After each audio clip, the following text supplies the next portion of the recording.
we all know that G2 is gonna make it. They're gonna turn it on. Yeah. But at the same time, it's content. It's fun. it's fun to see everyone's favorite just fail miserably. So for me, Vitality lost their 3 games in exactly the same way. It feels like they're just overreaching. Sometimes it's just a misplay. Sometimes it's not an outplay.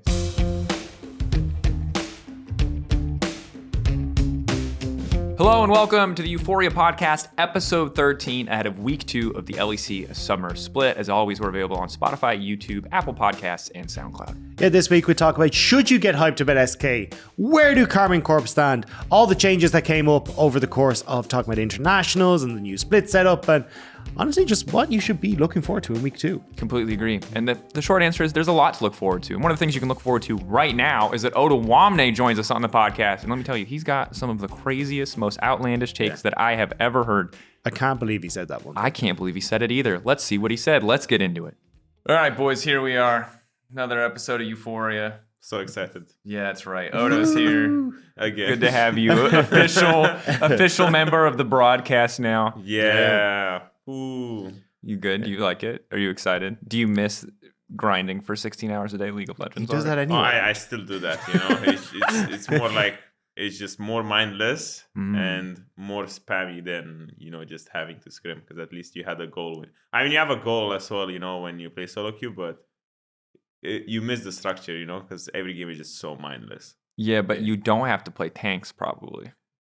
That's true. So, if you go to my match history right now, it's only like Jace, Cannon, Rumble, some Jackson stuff. And right now, if you would go to my scrim match history, it would probably some Cassante, some Ornn, some Zac. So I'm like, I'm enjoying my little freedom for a little while. The solo queue unleashed. Rob, what the heck? Okay, so earlier today, Rob, you said something so ridiculous and outlandish to me. And I need you to repeat it for the people at home because I don't know how to feel. What is... Yeah. So I didn't realize that this was just an Irish phrase. I thought this was more of a thing that people said. But I was like, but donkey's years. As in it's been donkey's years since I've seen you. Years or years like, than you mean years, as in a years. measurement of time. Years. Donkey's years. Donkey's years. So the years of the donkey. The ears of the donkey? No, years. Years. Years. Okay. So is donkey... anatomical years and then years like the time. Years isn't the time. Can I say this guy is donkey's good? No. Does that make sense? Is it what is donkey's the extremeness? I don't understand it fully. I don't know. Maybe it's a donkey's lifetime or something. But it's I haven't seen you in donkey's years. It would be it's been donkey's years since I went there. What? How long do they live for? I don't know. Do I have to Google that? Yeah. Donkey lifespan. 27 to 40 years. For an animal, that's pretty long. So, yeah. It's been guess, donkey's years. Yeah, he hasn't seen 20-something to 40 years. Exactly. I guess that's how it works. It's been donkey's years. All right, number one challenge on the desk this weekend. I should have brought the book. Is can you get donkey's years in somewhere? But that's too easy. Yeah, but you just have to say it and not react because I guarantee some of our colleagues will not watch this podcast and will be really confused when you say donkey's years. And then you can say they're acting a maggot afterwards. They're acting a maggot? What? What is your... It's the same language, but it's not the same language. All right, this is your last one, Rob. What is it? What? Acting the maggot. Acting the maggot. Sounds offensive. Yeah. No, it just means you're acting the fool or you're being... Yeah. So maggot is a fool. Yeah. Yeah. But technically, there's some crazy stuff happening in Ireland, Some crazy, what the heck? Say you're joking with someone or you're doing something that you shouldn't be. So we're we stop acting the maggot. That's, You guys just got bored of saying, just stop trolling, and you guys just... Do you have donkeys in Ireland? Yeah. Okay, just checking. I just needed to follow up. I mean, to be honest, think about it. So they created this slang just like how we said stop inting or stop trolling, and maybe there's some kid in I don't know, some other part of the world is not native English and they're they hear stop trolling for the first time. It's why are you bringing up a mythical creature from children's books? That's true. We could do donkey trolling. He's donkey's trolling. He's been trolling for donkey's years. He's donkey's trolling. We could just devolve into the most unintelligible version of English possible and just ruin every pro player who's not a native English speaker. Yeah. Or That would then, be great. And then if you're embarrassed, you just be Scarlet for your man for having it, you know?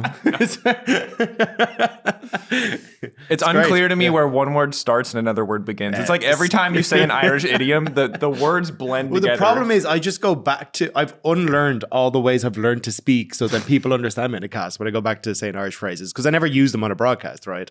So I just go back to what I used to sound like when I was in North Dublin. Do you ever go back to like Ireland?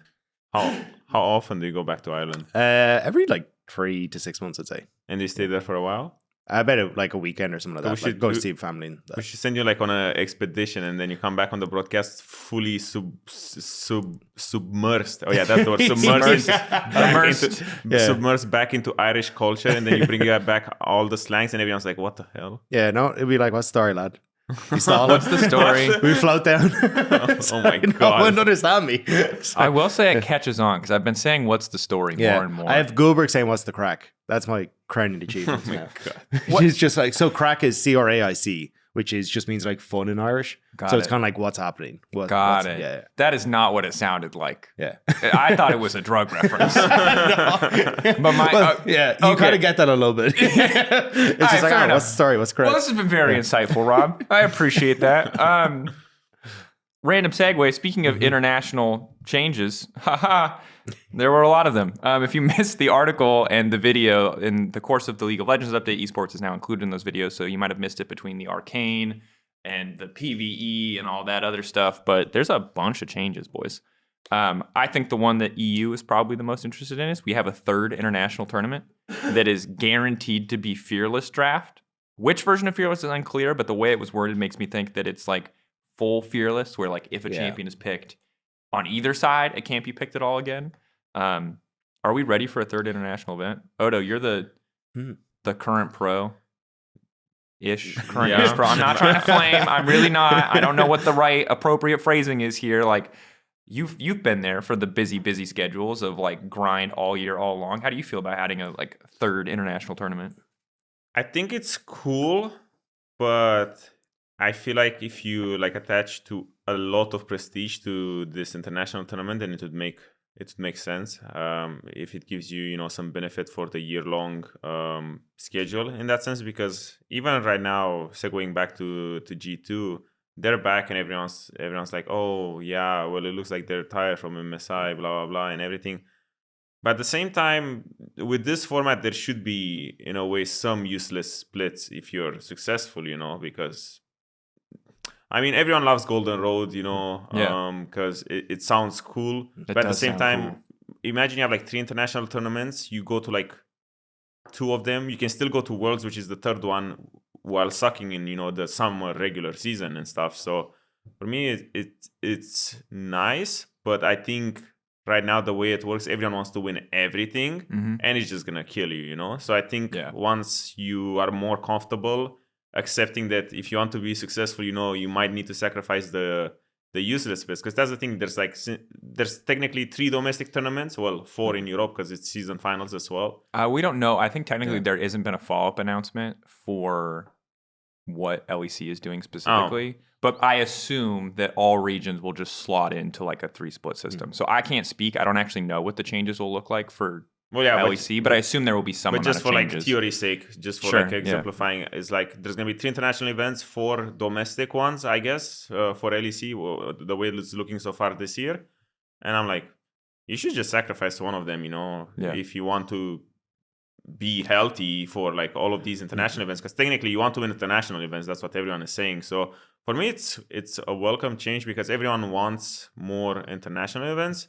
The only thing that I would wish for, as a pro or like a semi-successful pro, and also as a fan, just more random teams, like, because I feel like there's a time where maybe people are going to get bored of like all the successful teams and they want to see, middle of the pack versus middle of the pack to kind of get, is this region actually better, or is it just the top teams carrying? Because like, maybe LCK is worse than LEC, but you have Gen.G T1 just carrying you super hard.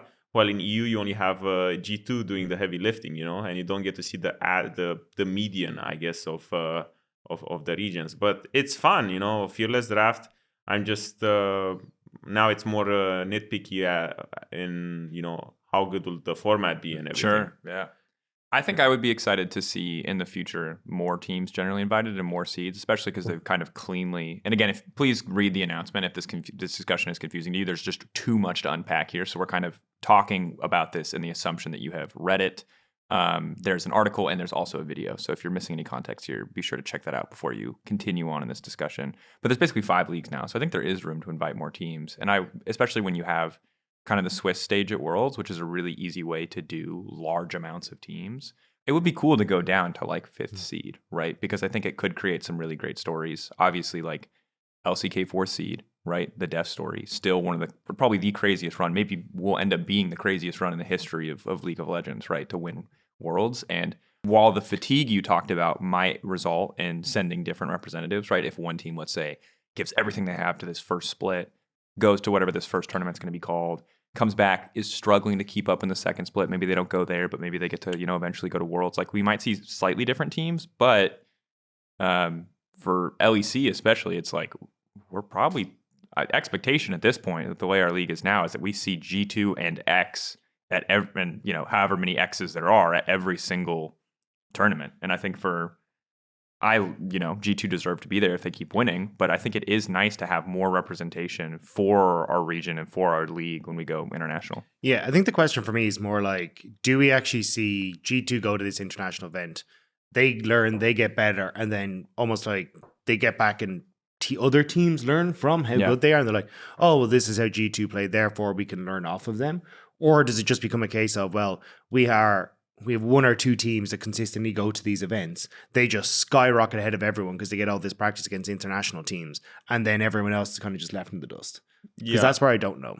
Yeah, well, for me, the way it seems and looks, because, I've been, on the side that goes to international events, like when, for example, when you had like IEMs and stuff, we would go there and we would feel like, we leveled up massively and everything.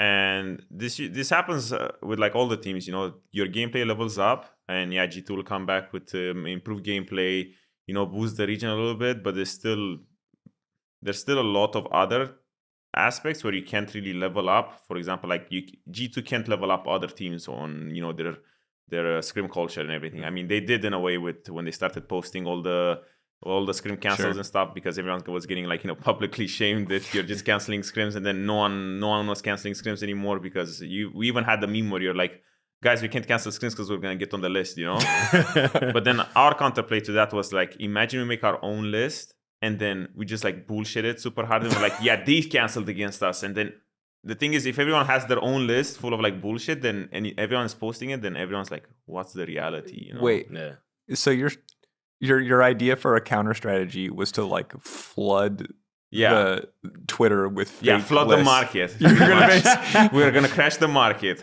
We were just like flooding Could you it with not like just show up to scrims? Yeah, I was saying, why would you do that? Was this just a joke, or what is the context here, Odo?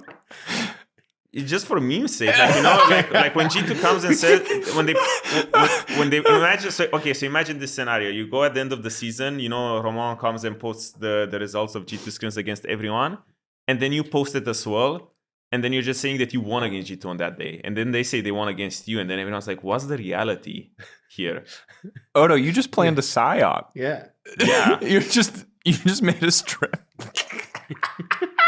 That would be so fun. It would be chaotic. It would be chaotic. Yeah, I think like on an ethical level, highly questionable, but I too would enjoy seeing the drama at the very least. But please, teams, don't do that. Like they're the only people who profit from that particular path are the people who enjoy watching the world burn. Yeah. Like no, it sounds like something like if I was an LCS team and I was like, how do I undermine the LEC as a region? Like this is like, not that they would do that, but if this was if someone really hated the LEC, like how do I mess this all up? And you just like leak a bunch of screenshots of the scrim records and just undermine everything Ramah posts. Like what? But back to the original topic. You level up. They would level up the region and everything, but it's still like, I think a lot of times the LEC was lacking, or like the average LEC team was falling behind just because of average scrim culture and how serious they take everything. So they can't really like hold everyone's hands, and be like, hey guys, scrim better, do this better and everything, because it's like that's also the thing that makes them heads above everyone else in EU. Yeah. It's just how serious and how structured is their scrim environment. Because, you know, I mean, look at their staff. It's just a well-oiled machine, you know. So you can't level up everyone just through gameplay, you know. I think when we look just at domestic, I think I like that winter now. If we keep a 3-split system again, whatever that the start of the year, like not knowing what the LEC format is, I like that the start of the year, whatever that first split or first structure looks like, will lead into an international. I think that makes it feel more. Wait, so they moved MSI to the Later middle in the year. So it's not. Yeah, so it's some sort of domestic competition tournament, some sort of domestic competition MSI, some sort of domestic competition Worlds is the graphic that they posted. Again, I don't know specifically what the LEC format will look like or any other region's format will look like, but the entire world is more or less now on a 3-split system. How they spend that time, I assume, is up to them. So we'll have to see like what each region decides to do.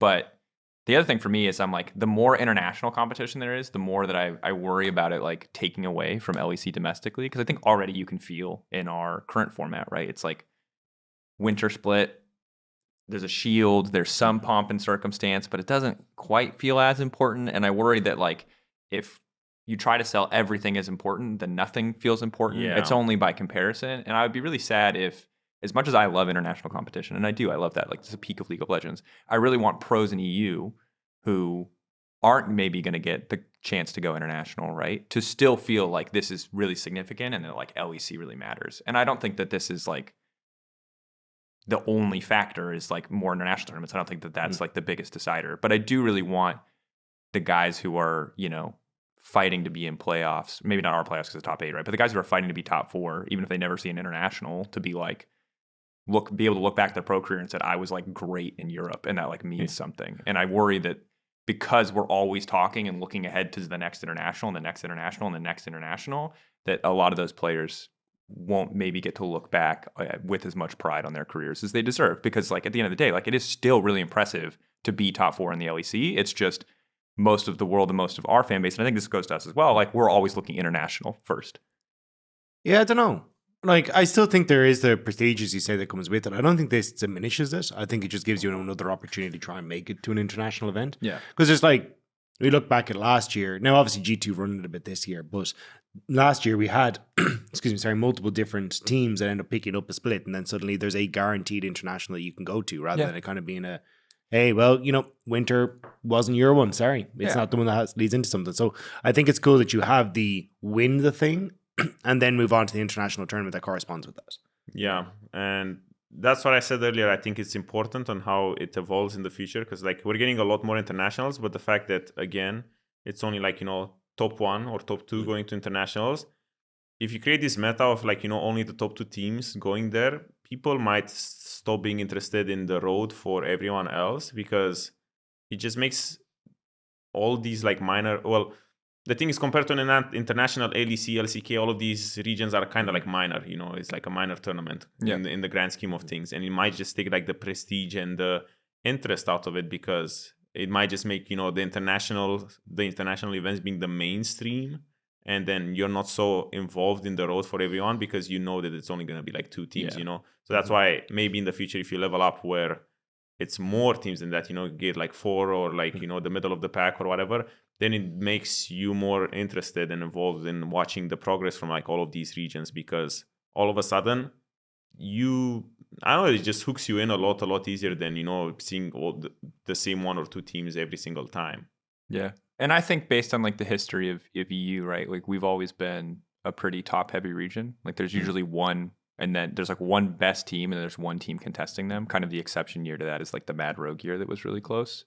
But usually like we have one clear best team. Yeah. It was Fnatic or G2 for most of history, right? And so I think that it would be cool to get more teams into that. And I think that that's also been the case historically for like a lot of regions. Like when the LMS was around, it was Flash Wolves, always Flash Wolves, always Flash Wolves. And I think that I want to see more. And I think that some of the matches that one of the matches I enjoyed casting the most was Golden Guardians BDS. It was so hype. And it ended up being a really lackluster series, right? It was a 3-0, but like, I like that. Like, I like these series where you can actually start to gauge the rest of the region, because even if we can say that the LCK and LPL are comparatively like less top heavy, certainly more talent dense, Like they're still like their top teams are still by a decent margin. Their top teams more often than not. It just sounds like you want a tournament that is just like 4th to. I don't just want that because I think then that tournament becomes a meme. Then it's like, welcome to the Losers Cup where 4 through 8 get to compete, because then you don't get the death story. I think that like I like what Oda said. I didn't even think about that when I looked at this format, but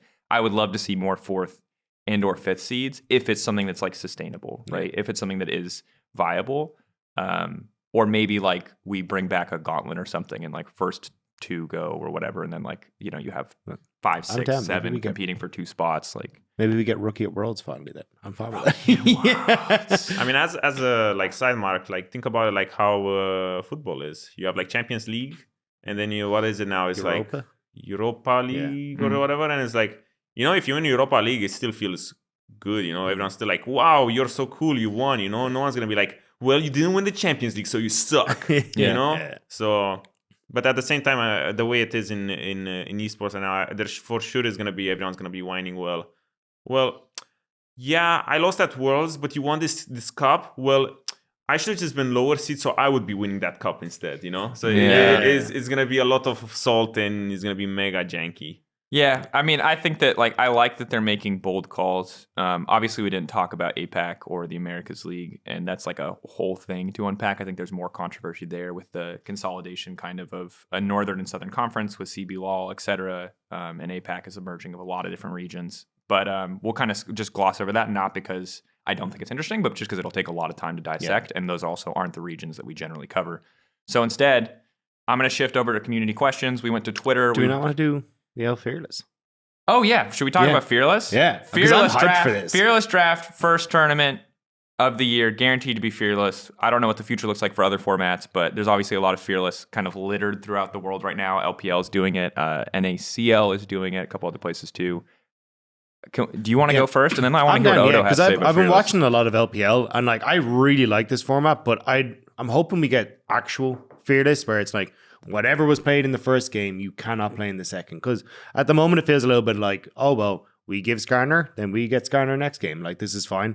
But I think there's so many mind games that can go into your draft when you start to come in. Because, like, hey, we're just going to give them, like, a couple of champions that are super OP. All right, you know what? This isn't working for us. We're just going to tap out of this one. We're not going to spend any good picks. And then you come into the next game, you can try and level up, right? So I think there is a lot of ideas that can come into Fearless Draft. And I think even just seeing the depth of champions makes it 10 times more interesting, right? Because it feels like you kind of have these teams that, yes, you're super strong in these 2-3 picks, but what happens if we actually have to go deeper in? Like, can you pull out something that is still super strong in a game 5, or are you just limited to one slot? And I think it forces teams to be more diverse and try multiple different things. It's also, Odo, I want to get your take as a pro, because I think from an entertainment standpoint, it appeals to me a lot. I like from like the draft, big brain, champion pool strategy, it appeals to me a lot. But like, obviously you haven't had to play Fearless. Like, imagining this as a pro player, is this a nightmare? Is this so hard to play? Like, because we talk about scrims, and correct me if I'm wrong, but like most teams are practicing like 1, maybe 2 strategies a week max. And now suddenly you need to,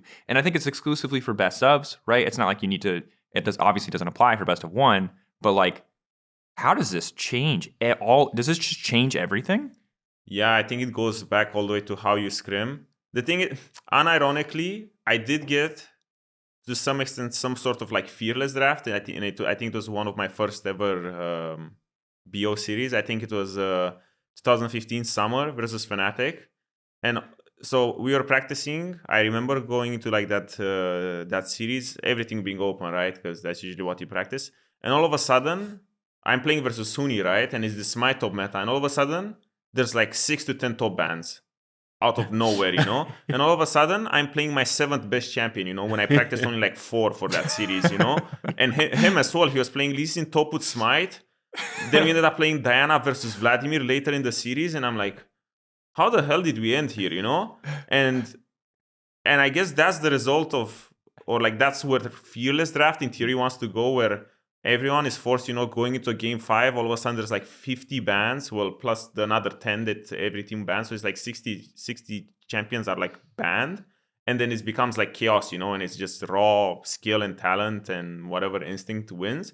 So it's cool in theory, but at the same time, it's kind of like how Dagda said, it's going to become so mathematically figured out and min-maxed, where you're like, oh, you're gonna have like tier lists of all of these champions, and then you're like little spreadsheet, Sander over here sitting there, and he's like, oh, well, did I pick the number 1 champion, number 2, 3, 4? Okay, let's sacrifice this one, because next side we're gonna get blue side, and then we can do our little mathematical thing where we pick all of these best champions, So I feel like it has the potential, it has immense potential to be a banger, but at the same time, there's gonna be like nerds out there whizzing it out, to make it like optimized and min-maxed and everything, and that's just what happens in League, But I'm hopeful for it, and I think maybe that's why it's not like as strong as I thought it would be now, because it's fake fearless, I think, where it's not confirmed. The way most places right now, in the world, in LPL, it's fake yeah. fearless, which is only the 5 champions you played in the previous game you can't play again. So you just trade drafts. Yeah, because what I see now is happening is like they pick the 5 OP ones, and then the next draft they end up banning it, so the enemy can't pick it, So they're kind of like forced into like banning it because the champion is just too OP. So we'll see how it evolves, but I think it changes a lot with how you scrim, because you can't really go like right now. What would happen is like, oh, your blue side, oh, they left Cassante open. Well, realistically, you're gonna play Cassante here because the champion is just OP and is good in every comp. So you're gonna be playing, 3 games of Cassante and scrims today. Maybe you play like a Rumble game because you can't play too much Rumble because everyone's gonna ban it against you or whatever. So it will change the way you scrim, and I think that's nice because right now pros are spamming way too much of the same champion in scrims. Like I've been going into scrim sets where I'm playing Cassante versus Nar 6 games in a row. Tomorrow I go into a new scrim set and I'm playing the opposite matchup, and I'm like, well, I'm just like, I'm just brain AFK playing the same brained matchup all the time, and I'm not really like improving or diversifying so much. But now with Fearless, I feel like I can't even imagine how it is to scrim or how the scrim culture changes, because you're just like, I think you're just sitting there and you're like, oh, I'm going to try this champion. I'm going to try this champion. I'm going to try this champion super randomly. Yeah. I think that, to me, obviously it rewards players who have deep champion pools, but it also, I think, really creates a demand for players who understand the game on a deeper level. Because imagine, instead of, like, there's going to be a lot of teams where they're like, we play front to back team fight comp, and that means our entire plan for top lane is we just play every single tank in the game, right? And we have a tier list for tanks. And that's, I think, probably like one of the worst versions of Fearless, but it's going to be, I think, how a lot of teams are forced to encounter it, because it's all you can do based on the practice system we have. Like, that's the most efficient way to port it over, or the easiest way to port it over. But there's also a world where, like, a new generation of players come in, like, practicing in Fearless, around Fearless. And I think this will take time. And some teams are certainly going to benefit from Fearless. Some teams are really going to get hurt by Fearless, right? But if you look at, like, players like Whippo, I think, benefit a lot, because he's a guy who, historically is like, oh, this is how you win this obscure matchup that no one has ever heard of. Yeah. Like the guys who really care about the nitty gritty there. And I think that it opens up a lot of creativity where once you get out of the objective OP champions, like, counter picks become much more of a thing. Good matchups, favorable matchups become a lot more of a thing. So I do think it has an immense amount of potential. I do think it'll change entirely. Like, if more things become Fearless, obviously this is only one tournament, one part of the year, entirely like the skill set that you need to be successful as a pro, and also what like coaches need to be able to do. Because if you're not a coach who can scout players who have incredibly good fundamentals or teach players good fundamentals, which is a hard thing to do, like, you're screwed. Yeah. Because, like, your team is just going to be fucking an anarchy solo queue, like 5 random picks. And you're like, well, I pray that the fact that we taught them dragon setups is still going to apply here with this guy playing Diana into Vladimir. Well, does it then just reward, like, older players? Because it's like, hey, I've been through 8 different metas, and I know how all these matchups work that a newer player, like, say, Miran, who's just come in, doesn't know because maybe he hasn't played them as much. I think Miran's a bad example because he's got a weird champion pool. But, like, you know what I mean? Where you've got newer players that are coming into the league and they haven't played all these different styles. They haven't played the Yuumi versus Olaf matchup. I mean, you're like, well, what the hell are you supposed to do here? And I think that's where it gets really interesting, because then it becomes a case of, how do you just value hands versus, hey, this guy actually knows matchups that you've never seen before inside and out because he's just been here for so long. I don't really know if it's like that you know all of the matchups, but I think you're just more well versed on like a lot of champions, maybe your fundamentals are good. Because, for example, like what happens is that you get guys like Adam and Merwin that come into the league and they kind of force you to play into their meta because the thing is everyone's practicing Cassante, and then all of a sudden Adam is coming in and is like, well, this is the meta and these are my like 5 funny counter picks, you know. And all of a sudden in Fearless, there's gonna be a time where where the funny ends, you know, and then he's kind of like on equal playing ground with everyone. And then that's where it would be like interesting, because as you said, you have like Bwipo, who is complete psycho, you know, has his level 1 strats where he just all-ins you, has his champions to do that and all of this. So it would like help a lot. But I do think that for someone like me, I would benefit a lot from it, because, you know, it takes out all of this prep in a way where everyone's just like prepping all of these. Because right now the meta is that you get like a couple of matchups, couple of champions, and you just prep them into everything, you know, because, you know, those are the champs that are going to be played, you know. And that's something that I'm not really like enjoying so much, because I'm like, I want to be a psycho as well, you know, kind of be able to abuse the fact that you're playing for like 100 years and you played all of these champions at some point and everything. And with Fearless, I think that's really, really cool, because right now that's why people are also bored and of like the meta and stuff. And they want to see more Cassante, Odo. They love Cassante. The people want more Cassante. I mean, people hate on Cassante, but for me, the champion is mega fun. But to be honest, if he wasn't so prevalent, if he showed up 1 in 10 games instead of like 1 in 2, he's really cool to watch. He's really fun. He's really fun to cast. He has clear power points. Like when he ults, you know he's going to try and kill somebody. Like from a fun standpoint, he's great. From a balance standpoint / pro play presence standpoint, he's a freaking nightmare, dude. I'm just tired of seeing him. Everyone should just be happy that Scanner is permabanned, because if Scanner was in, they would be crying so much more than Cassante, you know? Yeah, I've seen him a couple of times in LPL, and every time his champion looks so dumb, it's insane. Yeah. Like, just there's nothing you can do against them. All right.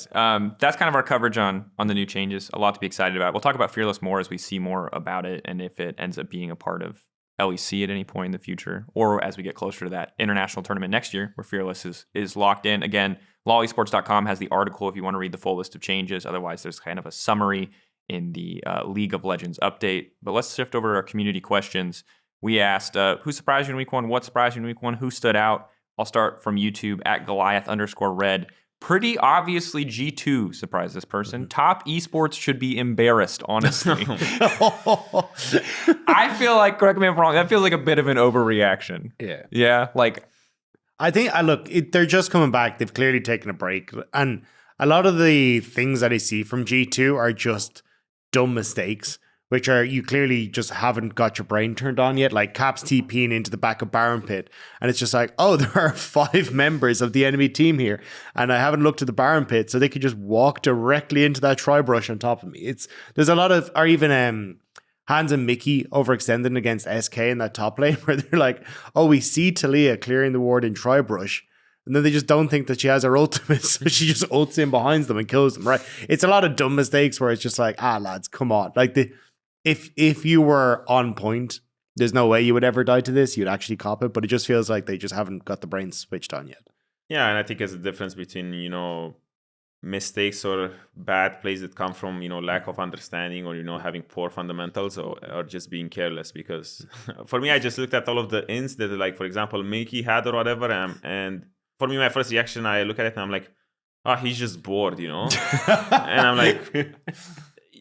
You know that he won't make them, you know, and I'm like, and come on, guys, let's be real. It's week 1. Yeah, it's week 1. How many times has a team went 3-0 and start tweeting, oh, we're the best in the world, and then they go like 3-6, and then all of a sudden they miss playoffs. So, I mean, everyone we all know that G2 is gonna make it, you know. They're gonna turn it on, yeah. But at the same time, it's content, you know. It's fun. it's fun to see everyone's favorite just fail miserably. So here's the question, because I think it is easy to just sweep it under the rug and be like, whatever, they'll be back, right? Because they're clearly the favorites. They're still expected to be the best team in the region. Is there a point where like you're actually scared for G2 or starting to be like, all right, guys, it's time to turn it on? Is it like 05? Is it like, 02 this coming weekend? Like, when are you like, alarm bells, hey guys, G2 is trying to wake up? Slow, like we're hitting into the 3rd week and they're sitting kind of like 6th, 7th, 8th. That's where I'm kind of like, lads, this isn't joke anymore. Because as long as they get to playoffs, I feel like they can still turn it on. Yeah. But it's just like, if you're kind of sitting down there, you're like, all right, this isn't funny anymore. Yeah. Can we pick it up? The thing is, even if they go like 7th or 8th, let's say what are they? They're 1-2 after 2 weeks. Let's say they're like maybe 2 and how much the math goes? 2 and 5 or 2 and 5. Wait, can they be 2 and 5? No. What are you talking about? There's 9 matchups total. We played 2 this week and we played 2 next week. And here's what I'll say: if they 0-2 this week, I will be worried because they play GX and Rogue this week. Okay, so I would be mega worried. So if they 0-2 this week, I mean, well, they're definitely on 0-1. They're playing against Rogue, so it's just a case of GX can beat them. No, but for me, it's more of a question. So let's say they go 0-4. You know, I will still probably say, okay, they can make playoffs. You know, but you can't really expect that if you make playoffs, you just flip a switch and all of a sudden, G2 is back. You know. Because you need to ramp up slowly. So for me, it's going to be more of a question. Can they find enough time to ramp up if they actually do go, like, let's say 0-4? Because everyone's going to give them the pedigree of being G2. You know, they're going to show up. It's going to be best of 5 or whatever. But performance and, you know, leveling up doesn't really work like that just from like one day to another. So for me, if they go 0-2, I'm still fine. But if they go like 1-1 the week after and all of a sudden they're sitting at like 2 wins, 5 losses or something, I'm like... Ooh, it's getting dicey. Yeah. Because then we have Fnatic, you know, we have the Fnatic narrative Fnatic to push. looks insane. Yeah. It looks so good. Well, and again, from YouTube at Ben Reicher 10, Fnatic coaching staff deserves some serious credit for their 3-0 absolute draft gaps that covered up their usual sloppiness in game. I think we can all agree Fnatic had a great week, 3-0. How much of that do you actually feel like was the drafts? I mean, I did like their drafts, but I feel like it's unfair to say that it covered up their usual sloppiness because I actually think they just played exceptionally well. Like they were Noah, still sloppy though. There was still some, but it was way less of, hey, we're just going to randomly fight. And there was still a little bit, but not to the same extent, right? Yeah, I mean, I still remember in game 2, they were just getting caught left and right. Like Oscar was out of position a couple of times, 2 or 3 times. Everyone was kind of taking turns inting a little bit, but their comp was just so OP. For me, the story of week 1 of LEC, I'm looking at the teams that lost, and I'm like, 70% of those losses, I think, are just bad drafts all the time. So it just like saves Fnatic really, really hard. It just makes them look so much more insane just because their drafts are just so, like, you know, from a type point of view, they're just so clean.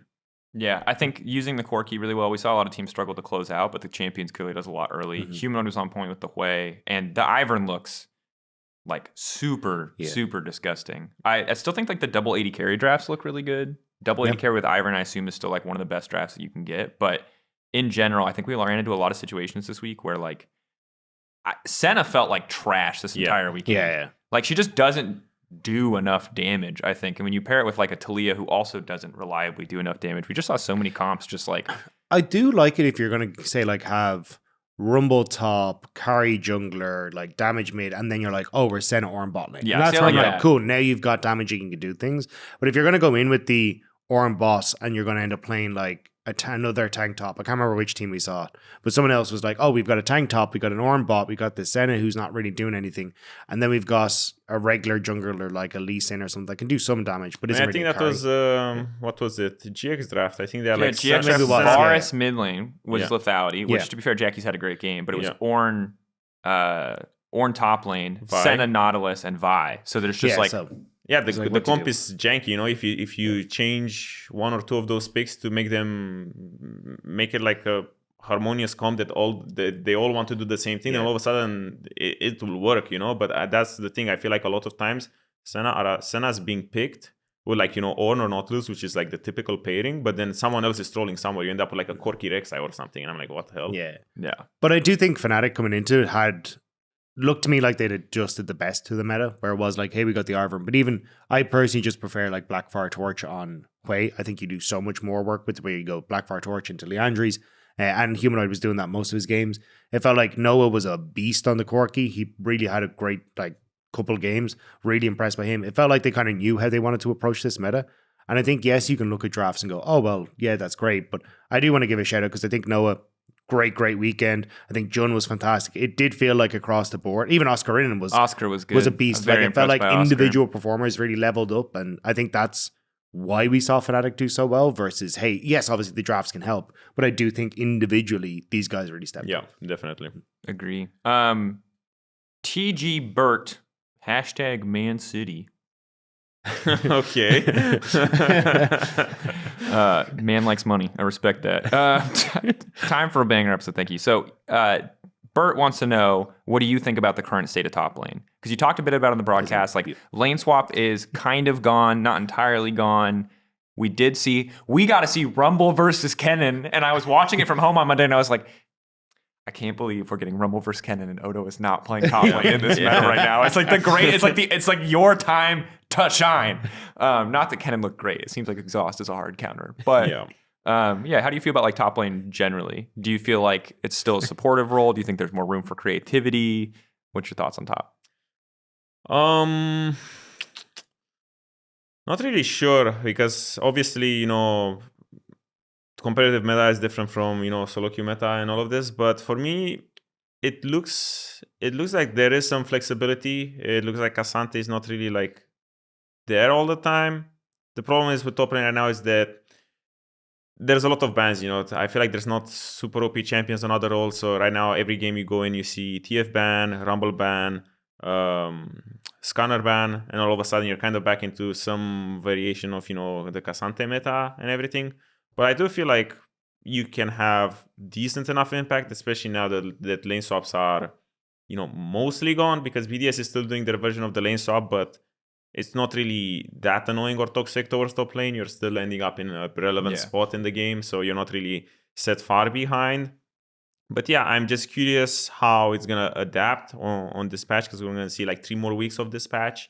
I think we see 1 more week of this patch. I think only week 1 and 2 are 11. I think we go to 12 on week 3 and 4. Oh, really? Because there's more space now, because it's not a 3-week regular season. I guess, there's room for 2 patches. Okay. So it's going to be interesting to see. But for me, it's in an okay role, a little bit better than, the K'Sante meta, where it's just full tanks and everything. But yeah, we saw Rumble Kennen. It's really weird because both of them had first strike, and then the Rumble went Proto Belt, so he can proc first strike instead of the Kennen, and I'm like, yeah, this is stupid, But first strike is OP, so that's why it's gonna get nerfed. So a lot of times the meta on top does revolve around picking matchups that you can abuse first strike on, and that's why we saw Kennen versus Rumble, because they just both want to get rich, to catch up to the sneaky ADC. So yeah, it's in an okay spot.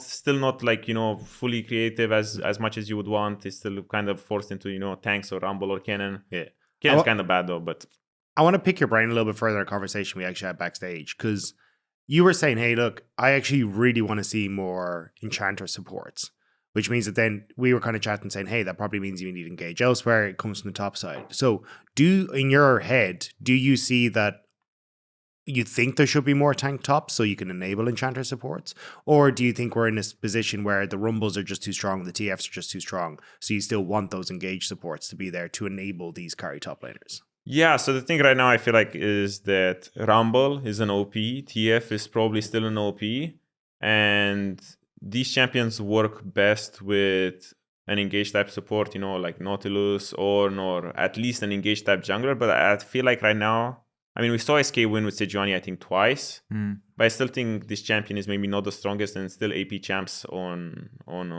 jungle are like better. So it's hard to find this combination.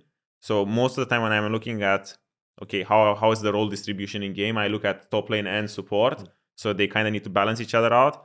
So for me, as long as, there's Rumble in the game, TF in the game, it's hard to find enchanters, because let's say you go Rumble Nautilus, enemy goes Enchanter plus a tank. What's stopping you from just placing Nautilus R on the Melio or Lulu or something, and then Rumble ult is probably just gonna one-shot her. So that's the thing. It's the trade-off is not worth enough, but I think once those champions are out, enchanters should be a little bit better. But there's also the case where you're not getting enough quality engage from top lane compared to from support, because from support you have Nautilus, you have the Ornn with the Senna. Rel is probably the most broken support when it comes to team fight setup, because you look at a team comp, you can get 4 range champions and Rel, and all of a sudden you say it's a good team comp because Rel Engage is just so. I mean, it's just like what Alistair wants to be. It's just the modern era Alistair. It's so much better. Yeah, so that's the thing. You can't compare, an Ornn top Engage compared to, a Rel or even like a Senna Ornn on bot, because I feel like Ornn on bot is better than Ornn on top just because you have more CC and more friends to work with, Because on top lane you have like Cassante, and Cassante doesn't engage, So that's why I feel like if you don't get engage on support, you're really, really struggling to find engage sources elsewhere. Yeah, definitely. I would love to see a lot of those top champions. I'd love to see Cassante gone, Skarner gone, TF gone, Rumble gone, to see like kind of what emerges. Because I think that's where you start to.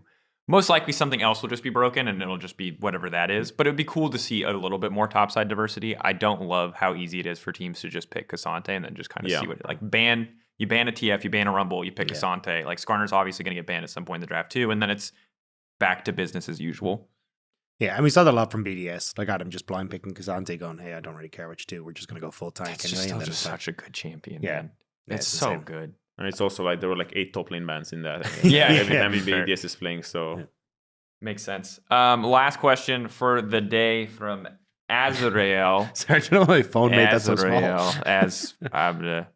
First week was awesome. For me, the biggest surprises are SK's bot lane and G2 performance. Now, we talked about G2 performance already, but SK bot lane, all I'm saying is there were a lot of people who were like, really? We're importing Koreans again? What? No more European talent? And those people stopped talking when they saw that SK bottom lane play. They're like, all right, never mind, they're pretty good. And don't get me wrong, I was also like, SK, is this the right choice? Like, we have this strong ERL region. How good are these players really going to be? Credit to the SK coaching staff for finding these players and also presumably for integrating them into the team. These guys are good. So I was talking to some of the SK staff yesterday, and they're saying that in the first day of scrims that they had, basically the entire top side had died, and they're just watching Rahel and Luan 2v4 the enemy team, and everyone on the team is just looking back and forth going, do you see these lads? What is this? And the coaching staff is kind of eyeing each other going, hey, we did a good job, didn't we? Everyone on SK is like, holy crap, we struck gold. I ran past Swiffer after one of their wins this weekend, and he was like, one of the things I did not anticipate was they just don't care. Like, if you're an ERL player and you go up against Mickey X Hansama, that means something to you. These guys don't care. They have no idea. So when Mickey picks Poppy, they're like, all right, Halo Blade's Poppy, cool, let's play. There's no like, oh no, this level 1, we've seen this. This is like a guy that I looked up to or came up with. They're like, all right, whatever, we're going to fist fight him. And 80 carries, like, it's crazy, but we'll just do it. And I never really thought about that as a big important thing, but I can imagine for a lot of new players coming in, right? Like, if these are the players that you've looked up to or come up, like, reviewing their VODs or admiring, there probably is some amount of mental block. And for Rahel and Luan, they're probably looking at LCK players. Yeah, maybe if they go up against Ruler or whoever, they're instantly going to mental boom, but they're probably not going to do that against most European bot lanes. And I think it's fair. I mean, they look absolutely fantastic. The fact that they're able to just go toe to toe with Mickey's Poppy was absolutely sick, but I think they've been great. I think Luan, I was a little bit nervous when I saw some of his VODs because I was like, oh, this guy plays pretty damn aggressive and it can sometimes come back to bite him. He died 2v2 in so many games that we watched. Yeah, exactly. And technically he did also die 2v2 this weekend. So But it's like, I think he's been super clean. I even saw, I think it was Molecule on Twitter was like, I walked into my bathroom and Luan bubbled me. It was just like, there was a lot of hype for this man, but they look sick. Their Lucian Nami looked great. Like, I definitely think this is an incredibly strong bot lane that you can now look to play around. And even in game 2, like I remember they're playing, like seeing Luan move around with Isma to get invades, like steal away camps, making sure you're setting up, like they're kind of offering everything you want from the bot lane. And I think that's sick because it just levels up the rest of SK and you kind of see the rest of the team going, oh, okay, we're going to start taking a step up, playing better. Like Niski looks way more confident. He's getting roams off again. It all just feels like it's going well for them. I probably let's start with this before we go on to like the rest of the team. Just what are your thoughts on bot lane? Because I think me and Rob are both clearly like very amped up. Rob made a segment where he just started screaming and there were explosions and he's like, it's time to get fired up about SK. Great segment, Rob. Thank you. But what's your take? Like, are you more tempered? Are you like it's 1 week? How much do you think we saw from these guys? Yeah, I mean, I'm a little bit more tempered because it's just 1 week, the thing is, everyone's form goes up and down so often, maybe they have this confidence from the beginning and everything. So it's more of a long-term thing. How good are they going to become playoffs, And I still think they're going to be good, because what we saw from them, they're talented and good. And also to jump back on what you guys said about the thing is when you play G2 as a European player or someone who's like in ERL or been in the LEC for a long while, when they've been like beating the life out of you for like years, and everything, you do have some degree of mental block. Like, mental block, not in the sense where you're like, oh, I'm going to choke because I'm playing against them, but it's like there's some emotion, there's some frustration, or maybe some eagerness to play or whatever. But these guys are coming from a different region and they're like, clean slate, no emotional baggage, no anything. They're just here to play, Yeah. And props to SK scouting, because when you get Koreans, not one, but like when you get 2 Koreans, you're super rolling the dice, on are you gonna get someone who's introverted? Because the worst thing that you can get is getting an introverted, shy Korean, because usually when they come, they have zero English, and if he's introverted and shy, he's really not gonna speak, And I've had plenty of those, and it always sucked. Because it's just so hard to make we gotta work on the language here. I've worked with plenty of introverted Korean players. You're making it sound like we're going to the store and there's like a box on the wall that says Korean jungler. No, but it's just like, scouting earlier in the years before, it wasn't really as good as now, the guys would just be like, okay, oh, this guy looks good, let's get him, signed. Yeah. You're on the team. And then everyone's like, oh, well, you don't speak at all. But we thought you had perfect English, Yeah. So yeah, they've been doing really, really good. But they also have this benefit of no one really knows what they play. Yeah. What's their champion pool? What are they comfortable with? What are the super OPs? Like, imagine I'm a pro player right now, my first year in LEC, and everyone knows they have like a really, really good Rumble or whatever. Yeah. And they just give me Rumble 3 games in a row. And all of a sudden it's like, wow, this guy's the best in the world, But then they ban my Rumble and all of a sudden I'm a Cassante merchant and I suck, Yeah. And so yeah, that's why they came out of the gate swinging, Now everyone respects them. There's like, they're a big name coming up now. So for me, I'm curious to see how will it work when people start figuring them out. Try to maybe put them on uncomfortable champions and everything. So yeah, first impressions, they're amazing, surprised everyone. People didn't, the stocks weren't really so high on them, but now I'm curious to see if they're gonna stay like this, and I think they will, but I'm curious how teams are gonna respond. We still need to find out. And the thing that I want to touch on this really quickly, because I want to cover a couple other teams in the episode, but I do think that the rest of the team also looked better. And I don't know if that's that bot lane was just more reliable, so it freed them up. I'm not sure what the context is there, but like the team across the board, there are still some oopsies, don't get me wrong. It wasn't like a flawless week across the board, but just in general, SK as a team looked better. I think they just came in with a better game plan, where it was like, hey, it's clear we are going to play into mid, then take that bot lane, try and have Niski roam, try and get this bot lane ahead. And I think just having that game plan makes things significantly easier coming in. Now, obviously, as teams adapt, they'll get used to, hey, well, clearly they're going to try and play for bot side. Let's try and interrupt Isma, because Isma was doing what he did was like before when he looked really good, which was playing hyper aggressive, level 2, level 3, going for invades, getting into the face and like playing off of bot side. So if you're better prepared for that, well, then maybe that's where SK start to stumble. But I got to say, at least for the start, like having a bot lane like this definitely makes things easier as you start to go on over the rest of the split. Yeah, because for me, it really seems that everyone's a lot more comfortable, because it's a lot easier to play when you have the security that you feel like any play that you do will be a good play. Because, for example, let's say you get bot ahead and they're really good and they're going to carry you, then all of a sudden you're a lot more eager to go bot lane. The top laner is a lot more calm in the game. He doesn't feel like he needs to flip the game. Jungle feels like that no matter what lane he goes to, something good will happen, And when that happens, it unlocks everyone, because I think before there's been times where, SK previous bot lane was a little bit more inconsistent. They would like throw leads and stuff like this. And when you have this sort of, I'm not saying they have this doubt on their mind, but if they have this doubt for a split second or anything, they're like, oh man, I'm scared they're going to throw or something. I'm going to play a little bit more aggressive to compensate in case that happens, That's when you go into people playing more emotionally and making more blunders in their, laning phases or map movements.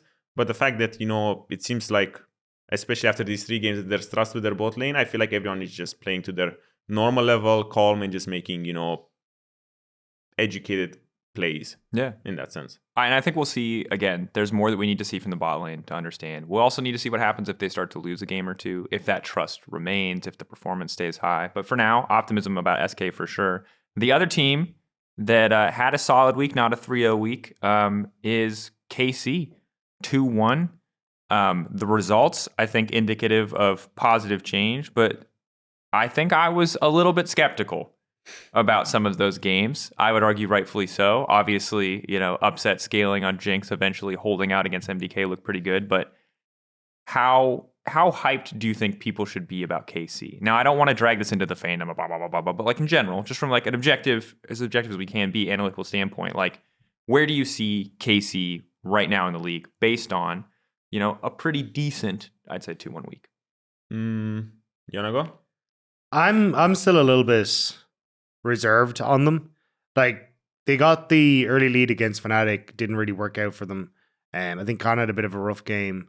And then obviously still against MDK, as you say, it was very, very hard fought. Now, fair play to Upset. That was not an easy game to carry, and he did work to get there.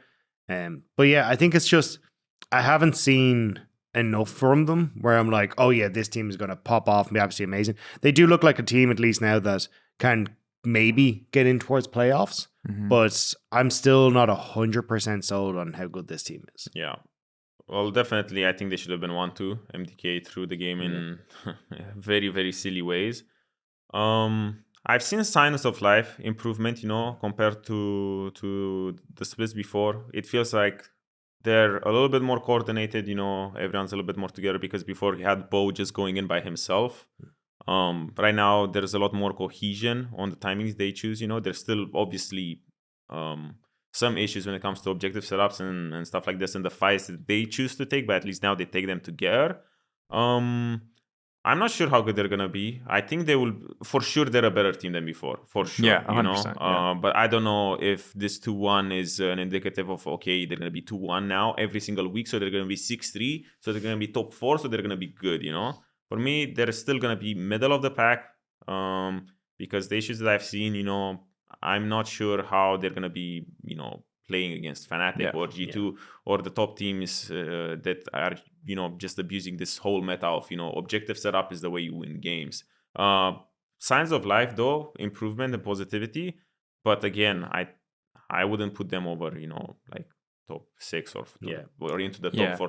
Putting someone into top 4 is really difficult right now. Yeah. And I'll say that, like, for right now, they're on track record to make playoffs, which would be the first time since they've joined the LEC, and that's positive. But when you look at their stated goals, which is going further than that, Worlds, top 3 to season finals, like, they're definitely not there yet. I think they're not a shoo-in, and it still feels like they're pretty far away. I think that they did beat Rogue, and that one was more convincing, but it was very much around, like, I think punishing Rogue for overstepping, objective setups. I think it's clear that the best version of this team we've seen so far is very, like, carries, the upset on an big hyperscaling carry, closer on setup. And I think that's a really good formula. Like, front to back seems to like be something that KC are going to be able to be good at. But will that get you to playoffs? Absolutely. How far will that take you in playoffs? Like, very, very different question. So for now, like, certainly optimism. Definitely does not feel like they're at where they need to be to reach the goals that they've set for themselves. But it is progress for this team, and it is good to see for a team that has like been pretty depressing, right? Like the last couple seasons, to just put it bluntly, like to a team that has just like had so much hype behind it that has not been able to do anything, like actually finally start to build themselves an identity that isn't just, what'll Bo do this time? Yeah. Oh! like, and kind of do more on stage. So also Vladdy, I think just a special attention to him. Closer functioned a lot how we thought he would. Kana maybe wasn't the crazy lane dominant guy that we thought he'd be, but like I thought Vladdy had some really good aggressive moves for a rookie first week on stage. And so like there are things that I think if you're looking for reasons to be excited about KC that you can find that aren't just the 2-1 scoreline. In fact, the 2-1 scoreline I'd argue is like one of the least exciting things given the context of the MDK win. But if you look at the actual games, there are things to grasp onto to be hyped about for KC in the weeks to come. Yeah, great. All right. The other team I want to talk about before we talk about week 2 matchups, and of course we haven't covered everybody this week on this episode, but we'll cover the other teams as we go through, is Vitality. We put them A tier. They're 03. You weren't there for the A tier, so you're not accountable for the sins of the of the group here. This is still a team that I like. My optimism isn't dead, but this was a goofy ass week. Hilly got and this is obviously a trend. Is there's great Hilly weeks and there's bad Hilly weeks, and this was definitely a bad Hilly week. I feel like Photon got caught a ton. I think everyone got caught. This was just a sloppy week from Vitality. I don't even know. I don't even remember how they lost the third game, because 1 and 2, I remember vividly exactly the way they were losing games. But I think it was just Fnatic kind of outplaying them in a lot of situations, because this is the Galio mid game. Okay, never mind. Then I know they lost. So for me, Vitality lost their 3 games in exactly the same way, and it was just. It feels like they're just overreaching at times where they don't need to, and they just walk in one by one, and they just all die right before a Nash or an object. Because they were like 2 drakes up. I think I'm going to exaggerate here, and let's say for the sake of drama, they were like 2 drakes up in all 3 games. All of a sudden, third drake is coming up. 30 seconds before third drake, someone is dying. Yeah. And all of a sudden, that just kills your snowball forever. And this happened 3 games in a row. Before Nasher as well, and I'm like, oh, come on, guys, you're so good. You're getting yourself such good leads. Everyone's playing so good. Karzi, for like everything that everyone's saying about Karzi, he's a psychopath, right? But this guy is keeping it clean. He's the most consistent guy on the team. He stole Baron with a zigzag. Like, how much you need this man to do? Okay. But also, like, he doesn't get Brown. He's not saved from all, just for stealing. That was that was still sick. Great moment. So there's all of these good things. Like, they're doing the hard things, They're doing the hard things where they need to get leads, keep it clean and everything. And all of a sudden, they're approaching these Drake setups with like such a big goal lead. They should be very comfortable to, close out the game. So they're just messing up at the easy part, and that just makes me so sad. It's annoying. It's really annoying because this is a team that like.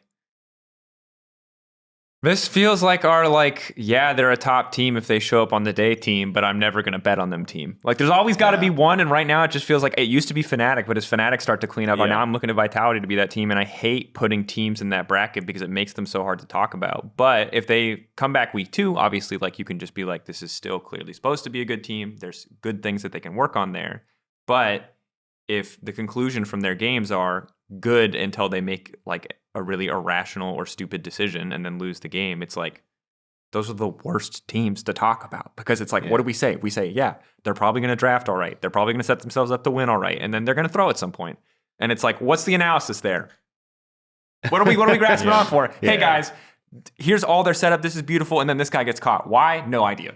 Literally zero idea. Because it is sad. Because I think like the big talking point for this team was supposed to be Linds's coming in and being like, "Hey, look, how's this guy going to do?" And I think he has actually been decent. Yeah, he did all right. Like, especially game 2 versus Rogue. Like, I think he did a really good job of getting some counter ganks off on the Talia, where he seemed like he was tracking enemy jungler well and getting into positions that were good. But it just never becomes the talking point, because even when they get these early leads, it feels like you're just waiting for someone to overextend into enemy jungle, they get caught, and then suddenly the whole game falls apart. Yeah. The point I would want to bring up is that, so the thing is, Lindstas has been good, right? He's been, we can't look at any of those games and say he's the reason why they lost, No. But I'm looking at it and I'm like, would they be doing better with Douglas? Because right now, the way they lose games, it feels like, to me, is a new team's growing pains, where they're just a little bit desync. Just one of them is one step further than the other one, because, it just looks like they don't have a lot of time together to kind of understand how, inherently and naturally, how much does, for example, Healy want to step forward. Because if everyone's on the same page, then you know that if you will step forward, then all of a sudden, if everyone steps forward, then he's not going to get caught, or like anyone else on the team, So for me, I'm looking at this and I'm like, these are growing pains. Would it have been better to stay with the stability from before? Because now they took a gamble with Linsas, and I think he's a great player and definitely deserves to be an LEC, great talent and everything.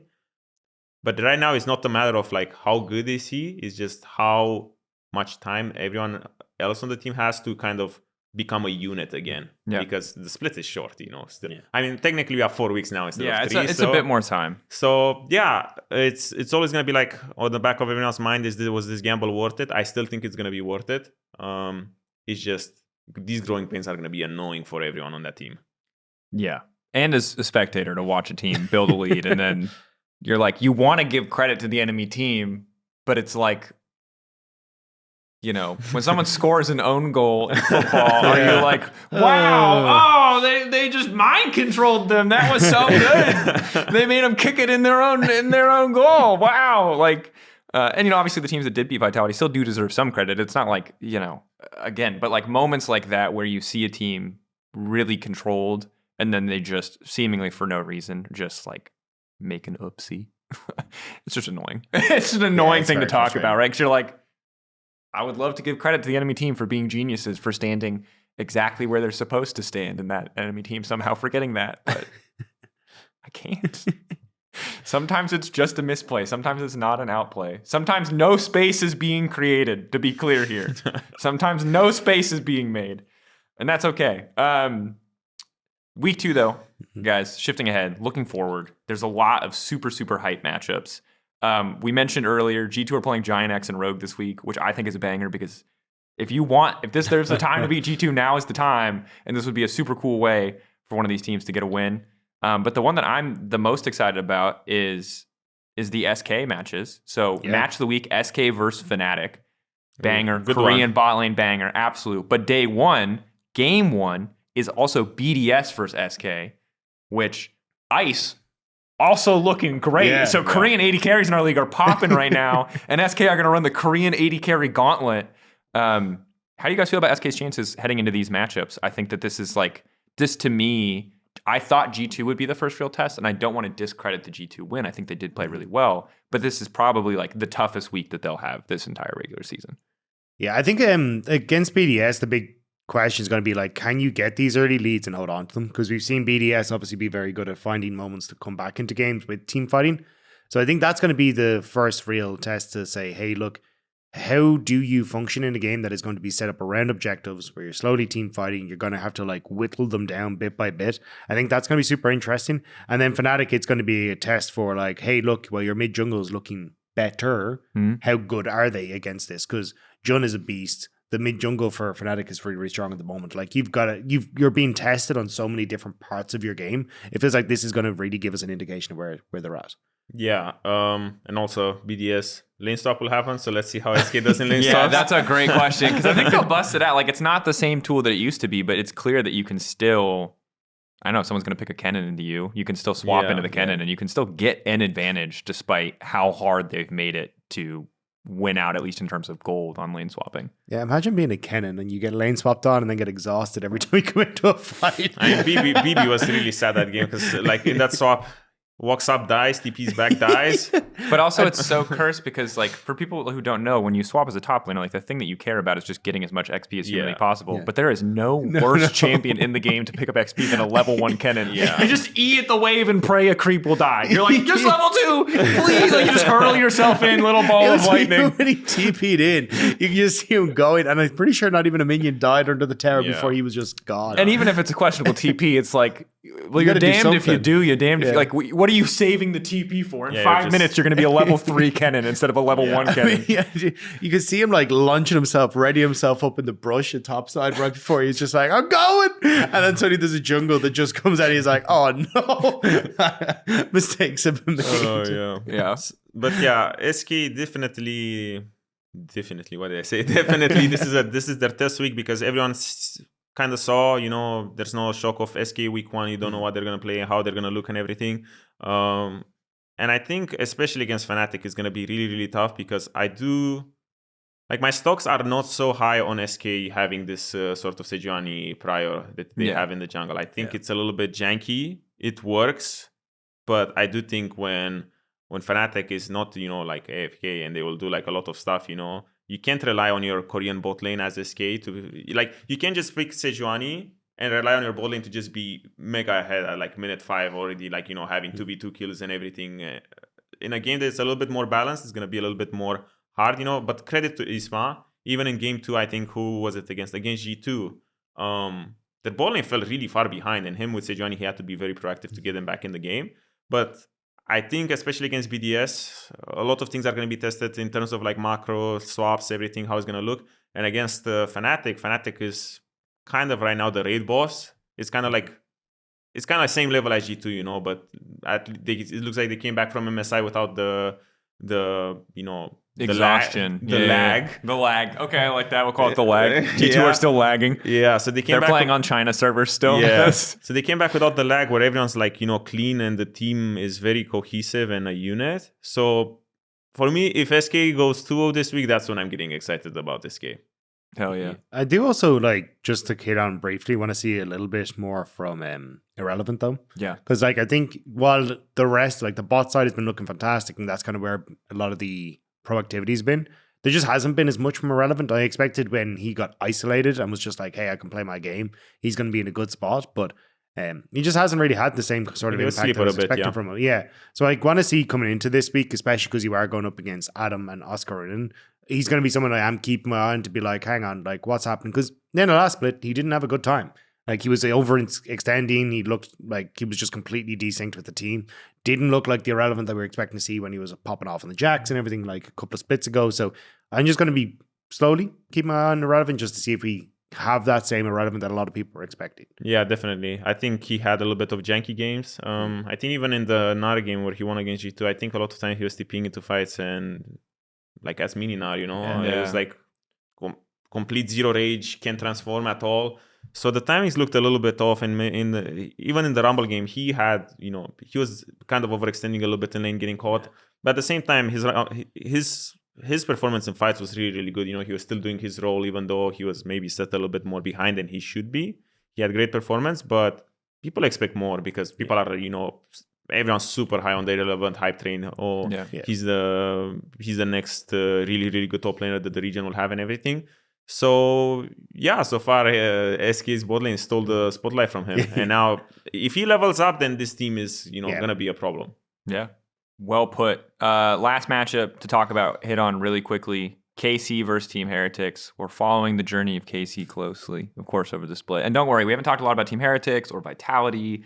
Actually, we did talk a little bit about Vitality or MDK, but we will talk about them in the weeks to come. But the last one I want to touch on is KC Team Heretics. To me, this is where the real challenge begins, because I don't think Team Heretics look bad by any mean, right? I think they had some good moments. They certainly had some bad moments, right? They're 1-2. KC are sitting at 2-1. But I think this is the week where we get to see more of what the actual form of KC looks like now that everybody has had that week to adjust. And is this a situation where, yes, KC are ahead in the standings, but who do you guys actually favor in this matchup? I mean, if Heretics knew how to close out a game, I'd be on the Heretics side, but they've been so slow at actually being able to finish out games or play off side lanes or set up for objectives well, where I think you have a position where Karmine Corp have just shown that if you give them an opportunity where you mess up a couple of times like MDK, the upset can pop off and bring back a game. So I'm a little bit mixed on this one.